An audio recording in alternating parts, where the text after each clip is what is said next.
Will this coming of new DeFi products and particularly the AMM, is it going to change at all the tokenomics of XRP? I don't think that it will directly. XRP is really a utility token at its core, in terms of how it's used on the ledger, primarily for gas and account reserves. So I really don't think it will change the tokenomics, but as we see growth and adoption, I think we'll just see a greater need and greater utility of the token itself. Hey, everybody, it's Eri from Tokyo. This is your cryptocurrency update from Japan, and that was the lead DeFi product manager at Ripple, Jazzy Cooper. The point is here, if you're going to speculate in crypto, you have to keep studying the technology. If you don't know, ask someone who does, preferably a dev or a product manager that works closely with devs. It's more important than ever. This is not 2020. Technology has evolved big time in the space, especially with the EVM capable layer 2 technology and brand new layer 1 blockchains. So no, the AMM is not going to make XRP a stablecoin. In this video, we'll hear from one person who continues to keep up, and that is Dan Tapiero. He was a guest on Raoul Pal's Real Vision Crypto. But first, a clip from David Schwartz, the CTO of Ripple. This video was uploaded 2 weeks ago and went way under the radar because the channel only has 68 subscribers. And a few articles followed right after this because there is a new focus and interest on real-world assets by Ripple and David Schwartz. Have a listen. But I think also like the XRP ledger ecosystem is healthy and growing, expanding, with over 1,000 projects with, many participants beyond just Ripple, of course, like the XRPL Foundation and XRPL Labs and, vibrant Discord. Traditionally, it's been XRP getting lots of attention, but now the XRPL is making some big advancements and getting more out there. And there's been even huge developments, like 5 countries are now building on it, and we're still in a bear market. So as the market rebounds and the XRPL continues to develop, what potential trends do you see shaping up? Well, I just want to start by saying personally, it's great to see more attention on the technology behind the XRP ledger rather than just sort of obsession with a token, because XRP is a token, fundamentally a token. You can hold it, you can trade it, you can buy it, a token is not really an interest, technologically, it's not, there's liquidity associated with it and so on, but there's the technology behind a token is not interesting, but the technology behind a layer 1. And, the XRP ledger was the first non-Bitcoin layer 1. Every layer 1 before the XRP ledger back in 2011, 2012 was just a Bitcoin clone. As far as trends and the way it's moving, real world asset tokenization I think is something that I'm pretty excited about right now, because that's that's a real problem, and there's real interest from mainstream financial giants like JP Morgan and Bank of America are actively pursuing tokenization of traditional assets. So I think that's an area to watch, and I think that's an area where the XRP ledger is going to excel. So I had 3 big takeaways. And that is there are over 1,000 projects. And like I've said before, we need 10,000 projects on the XRP ledger. This is why builders are so important. Some people made a comment that XRP is just a gas token. Well, so is Ethereum. And the XRP ledger is going to excel in the real world asset tokenization. In my last video, there was a YouTube comment that said 45 trillion blockchain-based tokenized assets is too high. Well, according to Sygnum Bank, they point to predictions that tokenization for global illiquid assets could become a USD 16 to 68 trillion market by 2030.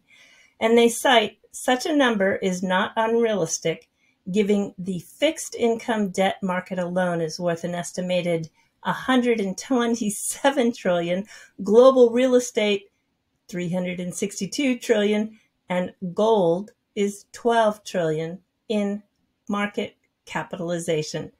So if everything is tokenized, my 45 trillion is low. Now let's hear from Dan Tapiero. He and Monica Long of Ripple invested in Futureverse, according to Crunchbase. So he is someone that I like to pay attention to. Have a listen. What happens is that debt just very slowly sits in the traditional world and devalues versus everything in the digital world. And so you have the digital asset ecosystem that's debt free. And so it's a pure market, it's clean. This right now is the beginning of the normie, traditional corporate world adoption of Web3, blockchain, crypto, digital assets, whatever you want to call it, it's happening now. At the end of the last bear phase, we didn't have hundreds of companies like trying to figure out how to like incorporate NFTs into their, business model. Now you've got Adidas and LVMH and Nike and all these giant companies on that end.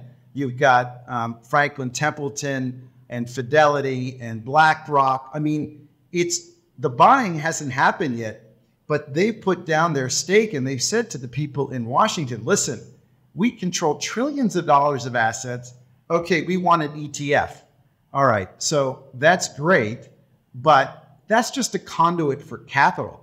Can you imagine what's going to happen when the people at those institutions understand that that is just the very beginning of what's so interesting about this world, right? Just buying Bitcoin and Ethereum, I mean, big deal, right? Like that's great. But it seems they don't have any greater conception for what's going on, which I would call is the digitization of all value that exists in the world. At some point, will sit on a blockchain somewhere in this D8, as I call it, right? And that's where we're going. Wow. Expector has a live space tomorrow at 4 p.m. Eastern Standard Time. More than 35 people in the space have been invited. I've never seen anything like this before. It's going to be about the XRP ledger, Zahao, and hooks. I'll see you there. And if you have a chance, send your get well wishes to Darren Moore. He is still in the hospital. There's a novel home equity line of credit pilot project that Ripple used their CBDC platform that is based on the XRP ledger technology. This is an example of tokenization. And before I go further with that, I want you to be sure that you are following the Hong Kong Monetary Authority. It's a government website of Hong Kong, because I'm telling you, this country is making big moves. Now on X, I uploaded a curated clip, but I'm going to show you the full clip in its entirety, which will take you out of this video. So until next time, do take care. Sayonara for now. New opportunities, convenience, security, and empowerment, a higher efficiency for business. For Hong Kongers like Ying, this is what the hypothetical digital Hong Kong dollar, or EHKD, may represent. A central bank digital currency, leading to accelerated and simplified traditional financial processes to speed up money flows with less resistance and cost, benefiting buyers, sellers, and the economy at large. Processes that take weeks of paperwork between third parties will be completed almost instantly in a few clicks. As part of the EHKD pilot program, Fubon Bank, Ripple, and partners have spent months developing a faster way to unlock home equity and turn it into credit through a home equity line of credit loan, or HELOC loan, dramatically shortening the application process. It starts in the Fubon Bank online portal. Ying sees his currently mortgaged properties, picks the one he wants additional credit on. Fubon Bank already pre-qualified the amount of equity Ying can realize based off the property value and criteria such as income, credit history, prepayment history, and other information. Ying reviews the offer and terms, then confirms. The bank's interest in the mortgaged property, the lien, is tokenized safely and transparently on the blockchain ledger. This token, once deposited in the lending protocol vault, activates Ying's ability to borrow. He just decides how much credit he wants, and in his vault dashboard, details around asset and liability update in real time, from LTV, interest, repayment terms, asset liability, total loan amount. It's all there. Quick transparency into personal finances, making it easy to budget costs if a bigger loan is needed. The credit instantly appears as hypothetical EHKD minted securely by Fubon Bank using the Ripple CBDC platform, each being worth $1 Hong Kong and can be used immediately.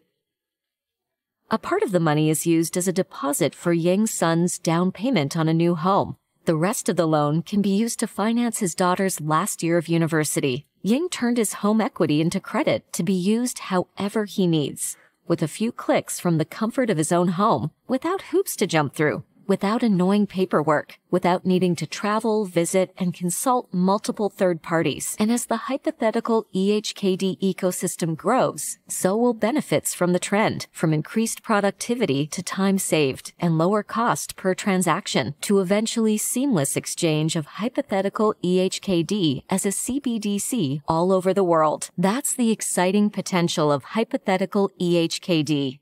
Unlocking your home equity is only the beginning. Being able to send and spend money how you want, where you want, without burden. That's the real power.